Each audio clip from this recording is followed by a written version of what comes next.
Hello everyone. आप सभी का स्वागत है आपके अपने YouTube चैनल में। मैं हूं अभिषेक मिश्रा और कल एग्जाम है सोशल साइंस का, इसलिए मैं आपके सामने सोशल साइंस का बहुत ही महत्वपूर्ण प्रश्न लेकर आया हूं, जो कि आपके एग्जाम के लिए बहुत ही लाभदायक सिद्ध होंगे। सभी प्रश्नों को अच्छी तरह से देख लेंगे, ठीक है। और इस सेशन में हम लोग ऑब्जेक्टिव और सब्जेक्टिव दोनों प्रकार के प्रश्नों को देखेंगे। तो चलिए शुरू करते हैं आज का पहला सवाल। आज का पहला सवाल आपके सामने है,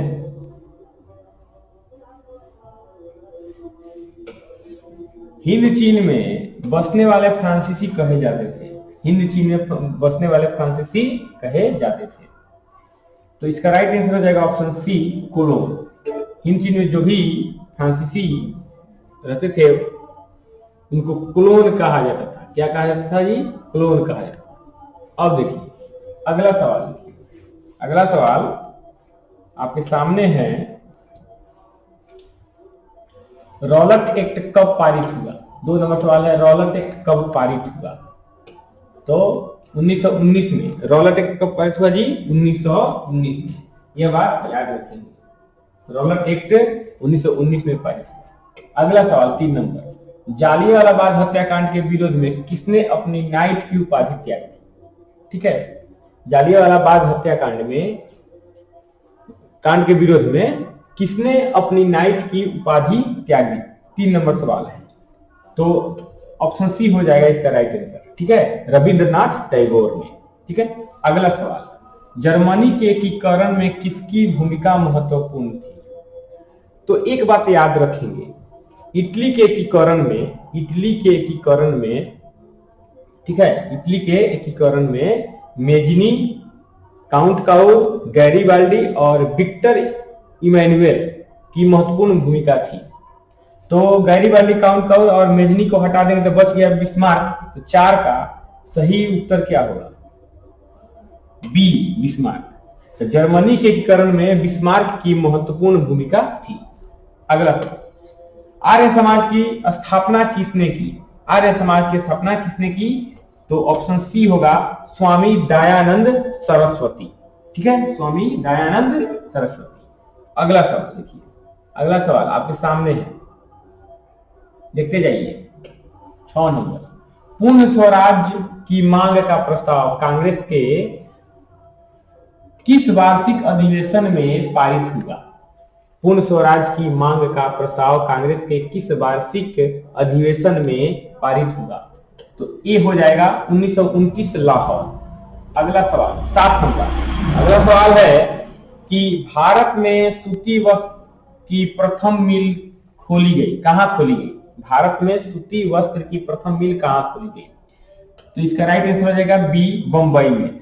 अगला सवाल, अखिल भारतीय ट्रेड यूनियन कांग्रेस यानी एटक के प्रथम अध्यक्ष कौन थे? प्रथम अध्यक्ष कौन थे? ठीक है, ए में बाल गंगाधर तिलक दिया हुआ है, बी में लाला लाजपत राय दिया हुआ है, सी में लाला हरदयाल और डी में घनश्याम दास बिरला। 8 का आंसर क्या होगा? तो 8 का आंसर हो जाएगा, एटक के प्रथम अध्यक्ष थे लाला लाजपत राय। अगला सवाल 9 नंबर सवाल देखिए। 9 नंबर सवाल देखिए, हिंद चीन क्षेत्र में अंतिम युद्ध की समाप्ति के समय अमेरिकी राष्ट्रपति कौन थे? कौन था? वाशिंगटन था कि निक्सन कि जॉर्ज बुश कि रूजवेल्ट? तो निक्सन थे। कौन थे? निक्सन थे। चलिए आगे बढ़ते हैं। अगला सवाल देखिएगा। अगला सवाल 10 नंबर सवाल, विक्टर इमैनुअल ने किसे प्रधानमंत्री नियुक्त किया? विक्टर इमैनुअल ने किसे प्रधानमंत्री नियुक्त किया? तो Mazzini, Metternich, count Cavour, Stalin. तो काउंट काउर को प्रधानमंत्री नियुक्त किया। अगला सवाल 11 नंबर, रक्त और लौह की नीति का अवलंबन किसने किया? रक्त और लौह की नीति का अवलंबन किसने किया? तो बिस्मार्क ने किया था। किसने किया था जी? बिस्मार्क ने किया था। अगला सवाल 12 नंबर, नई आर्थिक नीति यानी एनईपी, नई आर्थिक नीति यानी एनईपी, ध्यान से देखिएगा, एनईपी कब लागू हुई? 1918, 1920, 1921, 1925। ठीक है। 12 नंबर सवाल है, बहुत ही जबरदस्त सवाल है, 1921 में लागू हुई थी। अगला सवाल, इंडियन स्टैट्यूटरी कमीशन का अन्य नाम क्या है? इंडियन स्टैट्यूटरी कमीशन का अन्य नाम क्या है? तो Simon commission, Simon commission, commission लिखा हुआ है लेकिन साइमन कमीशन होगा। ठीक है, आगे बढ़ते हैं। अगला सवाल देखिए, सही प्रश्नों को एक एक करके हम देख लेंगे बहुत अच्छी तरह से। ठीक है, अगला सवाल देखिए 14 नंबर, महात्मा गांधी ने किस समाचार पत्र का संपादन किया था? ठीक है, महात्मा गांधी ने किस समाचार पत्र का संपादन किया था जी? ध्यान रखिए, महात्मा गांधी ने किस समाचार पत्र का संपादन किया था, इसका क्या होगा?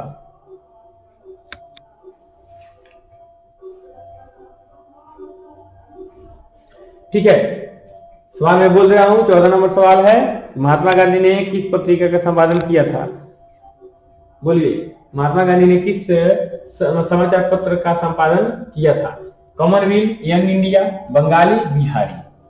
तो यंग इंडिया 14 का हो जाएगा बी। अगला सवाल 15 नंबर, गुटेनबर्ग ने सर्वप्रथम किस पुस्तक की छपाई की थी? गुटेनबर्ग ने सर्वप्रथम किस पुस्तक की छपाई की थी? ठीक है, कुरान, गीता, बाइबिल, हदीस। ठीक है जी, कुरान, गीता, बाइबिल, बाइबिल की। अगला सवाल, अशोक का अभिलेख किस लिपि में है? तो ब्राह्मी में है। बंगाल विभाजन कब वापस लिया गया था? बंगाल विभाजन कब वापस लिया गया था? 1911 में। ठीक है जी। अगला सवाल, रूस में कब दासत्व समाप्त किया गया? रूस में कब दासत्व समाप्त किया गया? इसका आंसर बताना है। ठीक है जी, रूस में कब दासत्व समाप्त किया गया? 1861 में, 1861 में। चलिए आगे बढ़ते हैं। अगला सवाल है आपके सामने, देखिएगा, किस सम्मेलन में 1 मई को मजदूर दिवस मनाने का निर्णय लिया गया? 19 नंबर सवाल, किस सम्मेलन में 1 मई को मजदूर दिवस मनाने का निर्णय लिया गया? द्वितीय अंतर्राष्ट्रीय सम्मेलन में। 20 नंबर, हो ची मिन्ह की सरकार थी कहां? हो ची मिन्ह की कहां सरकार थी? दक्षिणी वियतनाम में, उत्तरी वियतनाम में, पूर्वी वियतनाम में और पश्चिमी वियतनाम में?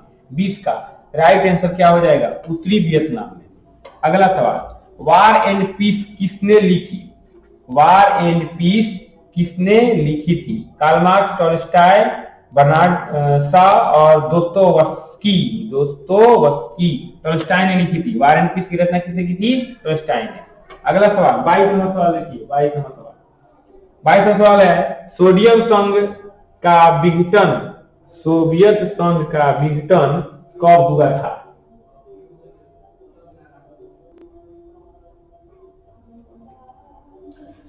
अब देखिए, सोवियत संघ का विघटन कब हुआ?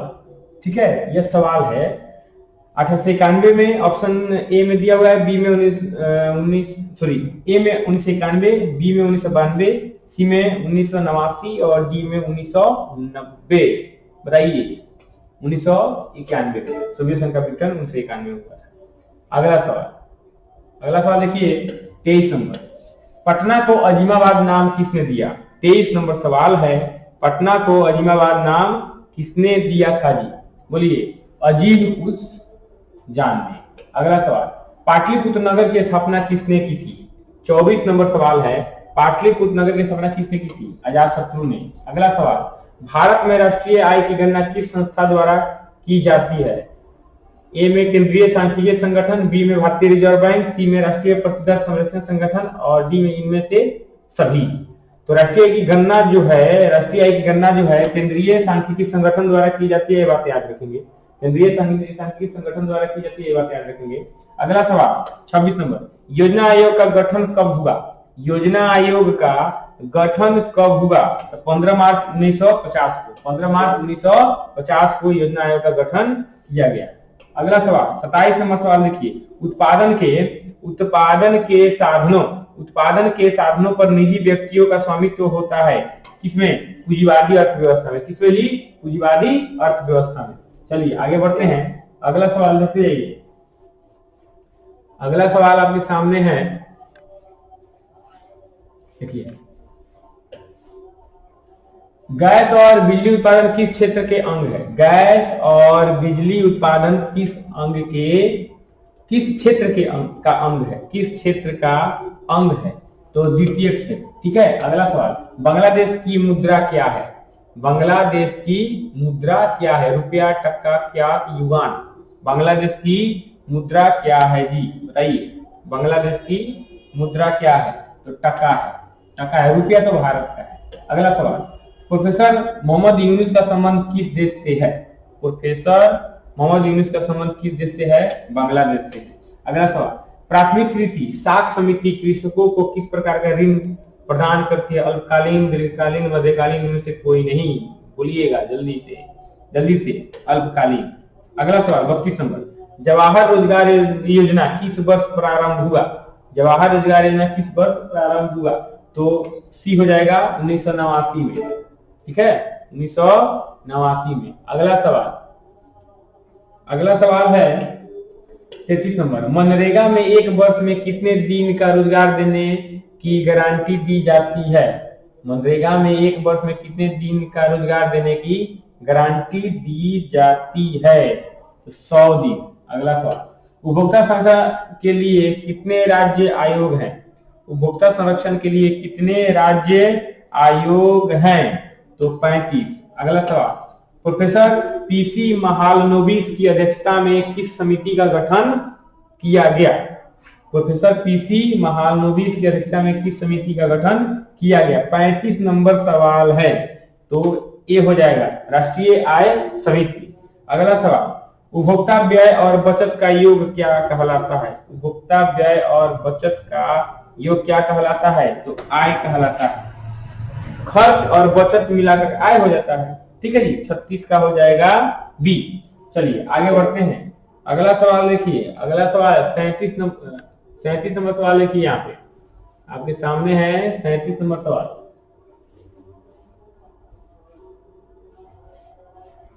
37 नंबर सवाल देखिए, निम्न में कौन आर्थिक क्रिया का चक्रीय प्रवाह है? उत्पादन, व्यय, आय, इनमें से सभी। तो हो जाएगा ऑप्शन डी, इनमें से सभी। अगला सवाल, भारत में सर्वप्रथम राष्ट्रीय आय का अनुमान कब लगाया गया? भारत में सर्वप्रथम राष्ट्रीय आय का अनुमान कब लगाया गया? 1868 में लगाया गया। अगला सवाल, निम्न में से कौन सहकारिता का मूलभूत तत्व नहीं है? अनिवार्य सदस्य, जनतंत्रात्मक आधार, सी में नैतिक तथा सामाजिक तत्व, डी में ऐच्छिक सदस्यता। बताइए, ये हो जाएगा। अगला सवाल, इनमें से कौन गैर आर्थिक आधारित संरचना है? इनमें से कौन गैर आर्थिक आधारित संरचना है? बी ऊर्जा, स्वास्थ्य, संचार। 40 का राइट आंसर क्या हो जाएगा? ऑप्शन सी, स्वास्थ्य। चलिए आगे बढ़ते हैं, अगला सवाल देखिएगा 41 नंबर। देखिए 41 नंबर, संविधान का 74वां संशोधन संबंधित है। संविधान का 74वां संशोधन संबंधित है किससे? नगरीय शासन व्यवस्था से। नगरीय शासन व्यवस्था से। फटाफट हम लोग रिवीजन करते जा रहे हैं, इसमें थोड़ा सा देखिए। 42, बिहार के एक नगर निगम में अधिकतम कितने वार्ड हो सकते हैं? बिहार के एक नगर निगम में कितने वार्ड हो सकते हैं? 75 गो। अगला सवाल, चिपको आंदोलन संबंधित है किससे? मेधा पाटेकर, लाला लाजपत राय, सुंदरलाल बहुगुणा, अमृता देवी से। तो सुंदरलाल बहुगुणा से। नेपाल में सर्वदलीय गठबंधन क्यों किया गया? लोकतंत्र की स्थापना हेतु, राजतंत्र की स्थापना हेतु, पुलिस तंत्र की स्थापना हेतु, साम्यवाद की स्थापना हेतु। इसका हो जाएगा लोकतंत्र की स्थापना हेतु। अगला सवाल, बहुजन समाज पार्टी की स्थापना किसने की? 45 नंबर सवाल है, बहुजन समाज पार्टी की स्थापना किसने की? काजीराम ने। किसने की थी? काशीराम ने। काशीराम ने। यहाँ काजी लिखा हुआ है, काशीराम होगा इसका। ठीक है। अगला सवाल देखिए 46 नंबर, दल बदल कानून लागू होता है सांसदों या विधायकों पर, राष्ट्रपति पर, उपराष्ट्रपति पर, इनमें से सभी। बोलिए, दल बदल कानून किस पर लागू होता है? सांसदों और विधायकों पर। यही लोग मतलब एक दल को छोड़कर दूसरे दल में चले जाते हैं। झारखंड बिहार से कब पृथक हुआ? झारखंड बिहार से कब पृथक हुआ जी? बोलिए, 47 नंबर सवाल है, बताना है। ये हो जाएगा 15 नंबर 2000 ईस्वी को। अगला सवाल 48 नंबर सवाल। 48 नंबर सवाल क्या है कि कौन संघीय प्रणाली की विशेषता नहीं है? इकहरी शासन व्यवस्था, इकहरी शासन व्यवस्था। अगला सवाल देखिए 49 नंबर सवाल है, लोकसभा में चुने हुए सदस्यों की संख्या कितनी है? लोकसभा में चुने हुए सदस्यों की संख्या कितनी है? 49 नंबर सवाल है, सॉरी 49 नंबर, 39 नहीं 49 नंबर सवाल। 543 का राइट आंसर हो जाएगा। लोकसभा में 543 सदस्य चुने जाते हैं। अगला सवाल देखिए, अगला सवाल, पूर्व में बांग्लादेश जाना जाता था, पूर्व में बांग्लादेश जाना जाता था, किसके नाम से जाना जाता था जी? बोलिए। 50 नंबर सवाल, तो पूर्वी पाकिस्तान, पूर्वी पाकिस्तान। अगला सवाल 51 नंबर, वेस्ट इंडीज संघ की स्थापना हुई, वेस्ट इंडीज संघ की स्थापना हुई 1958 में। अगला सवाल, इंडिका के लेखक कौन है? चाणक्य है कि फाहियान है कि मेगास्थनीज है कि सेल्यूकस है? इंडिका के रचनाकार कौन है? तो मेगास्थनीज है। अब देखिए, विश्व का सबसे बड़ा लोकतांत्रिक देश कौन है? विश्व का सबसे बड़ा लोकतांत्रिक देश कौन है? तो भारत है। कौन है जी? भारत है। अगला सवाल देखिए, आंग 54 नंबर, आंग सान सू की किस देश के नागरिक है? आंग सान सू की किस देश के नागरिक है? 54 नंबर, तो म्यांमार के। 15 नंबर, क्षेत्रवाद की भावना का पूर्व परिणाम है, अपने क्षेत्र से लगा, राष्ट्रहित, राष्ट्रीय एकता और अलगाववाद। बता देना है आप लोग को। 55 का क्या हो जाएगा? तो अलगाववाद हो जाएगा। अगला सवाल, दुधवा राष्ट्रीय उद्यान कहाँ है? दुधवा राष्ट्रीय उद्यान कहाँ है? तो डी, उत्तर प्रदेश में। दुधवा राष्ट्रीय उद्यान कहाँ है जी? उत्तर प्रदेश में। चलिए आगे बढ़ते हैं।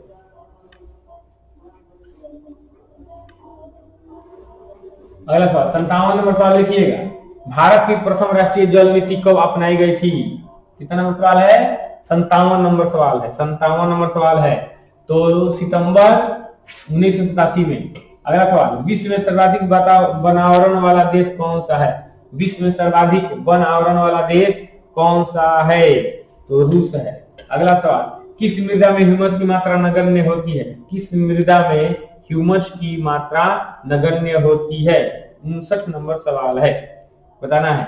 तो लेटे राइट। अगर पूछ दे कि किस मृदा में ह्यूमस की मात्रा अधिक होती है, तो जलोढ़ मृदा, जलोढ़ मृदा। ठीक है। अगला सवाल देखिए 60 नंबर, भारत का सबसे बड़ा खनिज तेल उत्पादक क्षेत्र कौन है? भारत का सबसे बड़ा खनिज तेल उत्पादक क्षेत्र कौन है? बतलाना है। डिगबोई कहाँ है? असम। चलिए आगे बढ़ते हैं। 61 नंबर सवाल देखिएगा, 61 नंबर सवाल, इनमें से कौन रोपण फसल है? चाय, रबड़, गन्ना, इनमें सभी। तो 61 का डी हो जाएगा, इनमें सभी, सभी रोपण फसल है। चलिए आगे बढ़ते हैं। 62 नंबर सवाल देखिए, 62 नंबर सवाल है, जीवन रेखा रेल कब चलाई गई थी? तो 1991 में। अगला सवाल 63 नंबर सवाल देखिए, 63 नंबर सवाल, कांवर झील कहाँ है? तो बेगूसराय में। 64 नंबर सवाल देखिए, किस राज्य में संयुक्त वन प्रवर्धन का पहला प्रस्ताव पारित किया गया? किस राज्य में संयुक्त वन प्रबंधन का पहला प्रस्ताव पारित किया गया? तो ओडिशा में। इसमें ओडिशा में। ठीक है जी। चलिए आगे बढ़ते हैं। अगला 64 नंबर कंप्लीट हो गया। अब इसके बाद क्वेश्चन है 65 नंबर। देखिए 65 नंबर सवाल है, इनमें से कौन अकार्बनिक खनिज है? इनमें से कौन अकार्बनिक खनिज है? 65 नंबर सवाल है जी। 65 नंबर सवाल पर ध्यान दीजिएगा। तो अभ्रक है। अगला सवाल, भारत में किस राज्य में सर्वाधिक मैंग्रोव वन है? भारत में किस राज्य में सर्वाधिक मैंग्रोव वन है? 66 का हो जाएगा पश्चिम बंगाल। ठीक है। अगला सवाल 66 का हो जाएगा पश्चिम बंगाल। 67 का हो जाएगा, देखिए कौन कोयला घटिया किस्म का है? तो कोयले के 4 प्रकार होते हैं, एंथ्रासाइट, बिटुमिनस, लिग्नाइट, पीट। ठीक है। तो सबसे घटिया किस्म जो है पीट है। अगला सवाल, भारत में चाय की कृषि कहाँ शुरू हुई थी? भारत में चाय की कृषि कहाँ शुरू हुई थी? तो तमिलनाडु में। 68 का हो जाएगा कितना? सॉरी 68 का ये नहीं होगा, 68 का ये नहीं होगा, 68 का ये नहीं होगा, ऑप्शन बी नहीं होगा। 68 का हो जाएगा भारत में चाय की कृषि जो है, भारत में चाय की कृषि जो है शुरू हुई थी कब, कहाँ शुरू हुई थी, कहाँ शुरू हुई थी यह बतलाना है। तो असम में शुरू हुई थी। कहाँ शुरू हुई थी? असम में। अगला सवाल देखिए, अगला सवाल है 69। पाइराइट किस प्रकार का खनिज है? पाइराइट किस प्रकार का खनिज है? 69 नंबर सवाल में, 69 नंबर सवाल में देखना है, अधातुई खनिज है। अगला सवाल, भारत का पहला परमाणु शक्ति संयंत्र कौन है? तारापुर। कौन है जी? तारापुर है। 70 का ये हो जाएगा। अगला सवाल, कोडरमा का संबंध किस खनिज से है? अभ्रक, तांबा, सोना, लौह। कोडरमा का संबंध किससे है? अभ्रक से। अगला सवाल, किस देश ने ओपेक की सदस्यता त्याग दी? किस देश ने ओपेक की सदस्यता त्याग दी? कतर ने। किसने? कतर ने। कितने नंबर सवाल है जी? 72 नंबर सवाल का हो जाएगा ऑप्शन डी। चलिए आगे बढ़ते हैं। अगला सवाल है, अगला सवाल देखिए 73 नंबर सवाल देखिए, इनमें कौन जूट का अग्रणी उत्पादक है? इनमें कौन जूट का अग्रणी उत्पादक है? ए में भारत, बी में चीन, सी में बांग्लादेश, डी में श्रीलंका। 73 नंबर सवाल है जी, 73 नंबर सवाल है तो भारत। अगला सवाल, आसवन बांध किस नदी से संबंधित है? आसवन बांध किस नदी से संबंधित है? नील। अगला सवाल, इनमें से कौन प्राकृतिक आपदा नहीं है? प्राकृतिक आपदा नहीं है आतंकवाद। प्राकृतिक आपदा आतंकवाद नहीं है। प्राकृतिक यानी प्रकृति द्वारा होने वाली आपदा को प्राकृतिक आपदा कहते हैं। आपदा दो प्रकार के होते हैं, एक प्राकृतिक आपदा और दूसरा मानवकृत आपदा। ठीक है। अगला सवाल देखिए, विनाशकारी भूकंप से बिहार किस वर्ष प्रभावित हुआ था? तो 1934 में। कब? 1934 में। 76 में हो जाएगा डी। 76 में हो जाएगा डी। आगे अब 3 सवाल मात्र बाकी रहा, 4 सवाल। ठीक है, 4 सवाल। बाढ़ के समय कौन स्थान सुरक्षित है? ऊंची भूमि, बाढ़ मैदान, डेल्टा। ऊंची भूमि। अगला सवाल, भूस्खलन से अभिप्राय है? मलबों का खिसकना, चट्टानों का गिरना, चट्टानों का खिसकना और इनमें सभी। 78 नंबर सवाल है, इनमें सभी। अगला, आकस्मिक प्रबंधन का प्रमुख घटक क्या है? स्थानीय प्रशासन, समाजसेवी संगठन, स्थानीय लोग, इनमें सभी। 79 का क्या हो जाएगा? बोलिए। 79 का भी डी हो जाएगा। 79 का भी क्या हो जाएगा? डी हो जाएगा। चलिए 77 का है। हाँ 80 नंबर, भूकंप हमारे क्षेत्रों में भवनों की आकृति कैसी होनी चाहिए? तो आयताकार होना चाहिए। कैसा होना चाहिए? आयताकार होना चाहिए। चलिए यह हो गया ऑब्जेक्टिव क्वेश्चन। अब सब्जेक्टिव क्वेश्चन कुछ देख लेते हैं। पहला क्वेश्चन देखिए, इतिहास से पहला क्वेश्चन देखिए क्या है। पहला क्वेश्चन लघुत्तरीय प्रश्न है, लघुत्तरीय प्रश्न है। पहला क्वेश्चन देख लीजिए, ठीक ना जी? जल्दी से फटाफट से पहला क्वेश्चन देख लीजिए। पहला क्वेश्चन, वियना कांग्रेस का मुख्य उद्देश्य क्या था? तो सबसे पहले समझेंगे कि 1815 ईस्वी में मेटरनिक, ये ऑस्ट्रिया के चांसलर मेटरनिक की मेजबानी में वियना कांग्रेस सम्मेलन हुआ था। ठीक है, और इसका मुख्य उद्देश्य क्या था? ठीक है, इसका मुख्य उद्देश्य था यूरोप में शासन व्यवस्था को स्थापित करना। ठीक है, देखिए परिवर्तनों को समाप्त कर इसकी पुनः स्थापना करना। इस सवाल को याद कर लेंगे। अगला सवाल 2 नंबर, शीत युद्ध का संक्षिप्त वर्णन कीजिए। शीत युद्ध, कोल्ड वार। कोल्ड वार यानी रूस और अमेरिका के बीच में। देखिए यह ऐसा युद्ध था जो अस्त्र से युद्ध नहीं था, केवल वाक्य से युद्ध था। ठीक है, शीत युद्ध, शीत युद्ध वाला प्रश्न याद कर लेंगे। अब देखिए, अब अगला सवाल है, साइमन कमीशन का विरोध क्यों हुआ? 3 नंबर सवाल है, साइमन कमीशन का विरोध क्यों हुआ? यहाँ पे आंसर दिया हुआ, आराम से इस आंसर को देख करके याद कर लीजिएगा। ठीक है ना जी? साइमन कमीशन का विरोध कब हुआ?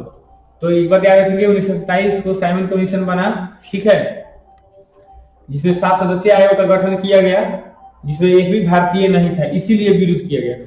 ठीक है, साइमन कमीशन का विरोध इसलिए हुआ था कि इस कमीशन में, इस मतलब कि कमीशन में जितने भी सदस्य थे उसमें से एक भी भारतीय नहीं था, जिसके कारण इसका विरोध किया गया। ठीक है, अगला सवाल, उपनिवेशवाद से आप क्या समझते हैं? ठीक है, कोई देश किसी अन्य देश में जाकर व्यापार करता है तो उस देश को उपनिवेश बना लेता है, और यह प्रणाली जो है उपनिवेशवाद कहलाती है।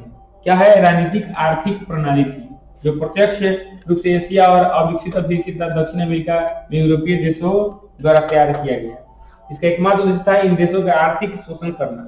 आर्थिक शोषण के उद्देश्य से उपनिवेश की स्थापना करने की प्रणाली को उपनिवेशवाद कहा गया। अगला सवाल है न्यू डील क्या है? 5 नंबर सवाल है न्यू डील क्या है? यह क्या है? जन कल्याण की एक बड़ी योजना से संबंधित नई नीति जिसमें आर्थिक क्षेत्र के अलावा राजनीतिक और प्रशासनिक नीतियों को भी नियमित किया गया। इसके प्रवर्तक अमेरिकी राष्ट्रपति रूजवेल्ट थे, जिसने विश्वव्यापी मंदी से लड़ने के लिए एक अमेरिका में इसे लागू किया था। ठीक है, किस लिए लागू किया था जी? विश्वव्यापी मंदी जो आया था अमेरिका में, उससे निपटने के लिए न्यू डील लागू किया गया था। अगला सवाल देखिए, हुआ आंदोलन की विवेचना करें। ठीक है, हुआ आंदोलन क्या था? हुआ आंदोलन धार्मिक क्रांतिकारी योजना था। ठीक है जी, क्रांतिकारी आंदोलन था, नहीं आंदोलन था। अगला सवाल देखिए, दीर्घोत्तरीय प्रश्न से यह प्रश्न याद कर लीजिएगा, रूसी क्रांति पर मार्क्सवाद का प्रभाव क्या पड़ा? या देखिए एक और सवाल है, मेजनी, काउंट गेरिबाल्डी में, उसके बाद बिस्मार्क के बारे में जरूर याद कर लीजिएगा, इसमें से प्रश्न आते हैं, पूछा जाता है प्रश्न। ठीक है, यह है आंसर, रूसी क्रांति पर मार्क्सवाद का क्या प्रभाव था। ठीक है जी, यह क्वेश्चन याद कर लीजिए। ठीक है, पूरा एकदम है। अब देखिए अगला सवाल देखिए, भारतीय राष्ट्रीय आंदोलन में महात्मा गांधी की महत्वपूर्ण भूमिका का उल्लेख करें। महात्मा गांधी की क्या भूमिका थी? कब से कब तक? 19 जनवरी 1915 ईस्वी से में जब दक्षिण अफ्रीका से लौटकर भारत आए तब से लेकर के, यह बात याद रखेंगे, 1919 से लेकर 1947 तक जो है गांधी युग, माने गांधी जी ने आंदोलन किया था। ठीक है, गांधी जी के प्रमुख आंदोलनों को याद कर लीजिएगा, खिलाफत आंदोलन ना, खिलाफत आंदोलन, असहयोग आंदोलन, सविनय अवज्ञा आंदोलन, दांडी मार्च। ठीक है, उसके बाद करो या मरो, या कुछ आंदोलन याद कर लीजिए महात्मा गांधी से रिलेटेड, इसमें से कोई ना कोई क्वेश्चन आ सकता है। अगला सवाल देखिए, अब राजनीति विज्ञान से है, लोकतंत्र में सूचना के अधिकार। 9 नंबर, लोकतंत्र में सूचना के अधिकार की क्या भूमिका है? लोकतंत्र सूचना के अधिकार की क्या भूमिका है? उसका अगला सवाल देखिए 10 नंबर, राजनीतिक दलों के 2 प्रमुख कार्यों को बताएं। राजनीतिक दल क्या करती है? चुनाव लड़ती है, नीति आयोग कार्यक्रम तय करती है, चुनाव में भाग लेती है, इत्यादि। ठीक है, दो कार्य लिख देंगे हम लोग, आराम से लिख देंगे। अगला सवाल देखिए, संघीय शासन की 2 विशेषताएं। संघीय शासन की 2 विशेषताएं का उल्लेख करें। तो संघीय शासन की 2 विशेषता, तो लिखित संविधान होगा, कठोर संविधान होगा, संविधान की सर्वोच्चता, शक्तियों का विभाजन, स्वतंत्र न्यायपालिका। इसमें तो 4-5 विशेषताएं दे दिया गया है। ठीक है, लिखना अगर 2 आ जाएगा तो 2 लिख लीजिएगा, 5 आएगा तो 5 लिखिएगा। ठीक है, अगला सवाल देखिए, नगर निगम। 12 नंबर सवाल है, नगर निगम की आय। नगर निगम आ सकता है, ग्राम पंचायत के बारे में आ सकता है, उसके बाद ग्राम पंचायत का आय आ सकता है, ग्राम पंचायत के गठन का वर्णन करें। ठीक है, जिला परिषद आ सकता है। ठीक है, पंचायत समिति आ सकता है। ठीक है, मुखिया, सरपंच इत्यादि के बारे में भी आ सकता है। इस चीज को हम लोग देख लेंगे। ठीक है, तो नगर निगम को धन निम्नलिखित साधनों से प्राप्त होता है, चुंगी कर, मकानों पर कर, लाइसेंस फी, टोल टैक्स, पानी तथा बिजली कर, व्यापार तथा व्यवसाय पर कर, मनोरंजन कर, पशुओं पर टैक्स, संपत्ति से आय, ठेका, जुर्माना, और राज्य सरकार से भी सहायता अनुदान प्राप्त होता है। ठीक है जी, चलिए आगे बढ़ते हैं। दीर्घोत्तरीय प्रश्न में हम लोग याद कर लेंगे, लोकतंत्र इत्यादि के बारे में हम लोग याद कर लेंगे। ठीक है, अर्थशास्त्र से पहला क्वेश्चन है, समावेशी विकास क्या है? दूसरा क्वेश्चन है, सार्वजनिक वितरण प्रणाली से आप क्या समझते हैं? तीसरा है, भारतीय पूंजी बाजार में किन वित्तीय संस्थाओं को सम्मिलित किया गया है? ठीक है, यह सब क्वेश्चन है अर्थशास्त्र के। अब एक महत्वपूर्ण सवाल याद रखिएगा, यह वैश्वीकरण से आप क्या समझते हैं? वैश्वीकरण से आप क्या समझते हैं? यह क्वेश्चन याद रखिए। ठीक है ना, चलिए आगे बढ़ते हैं। अगला सवाल देखिए, भूगोल से पहला क्वेश्चन याद रखिएगा, पट्टिका कृषि से आप क्या समझते हैं? पट्टिका कृषि से आप क्या समझते हैं? दूसरा सवाल याद रखिएगा, पारंपरिक और गैर पारंपरिक ऊर्जा स्रोत प्रत्येक उदाहरण दीजिए। ठीक है, ये 2 क्वेश्चन मतलब कि भूगोल से याद रखिएगा। उसके बाद देखिए, उसके बाद भूगोल से और भी सारा क्वेश्चन है, बहुत सारा क्वेश्चन देखिए, जिसमें से पहला है हरित क्रांति से आप क्या समझते हैं, हरित क्रांति से आप क्या समझते हैं। उसके बाद है सार्वजनिक और निजी उद्योग में क्या अंतर है, सार्वजनिक और निजी उद्योग में क्या अंतर है। उसके बाद क्वेश्चन है, ध्यान दीजिएगा, उसके बाद क्वेश्चन है, ये जो क्वेश्चन है आप देखिए, यहाँ पे देखिए, प्राकृतिक आपदा, मानव निर्मित आपदा, आपदा किसे कहते हैं, यह क्वेश्चन आपदा किसे कहते हैं याद रखिएगा। आपदा कितने प्रकार के होते हैं याद रखिएगा।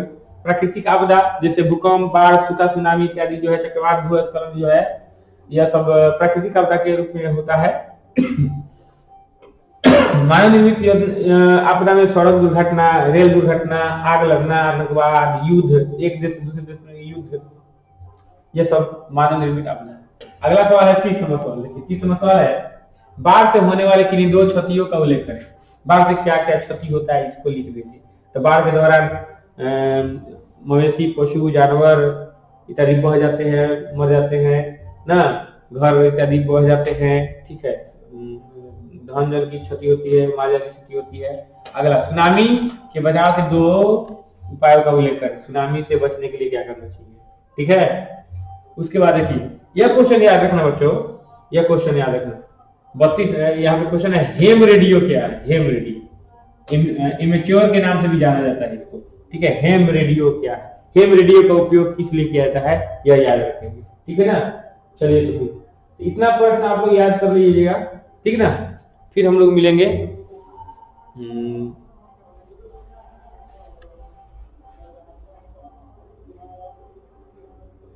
कल सुबह में 5 बजे, ठीक ना, लाइव क्लास में, और कुछ महत्वपूर्ण प्रश्नों को देखेंगे। तब तक के लिए आप लोग पढ़िए मन लगा के, ठीक है। सही प्रश्नों को एक एक करके देख लीजिए, सही प्रश्न अपने आप में इंपॉर्टेंट है, ठीक।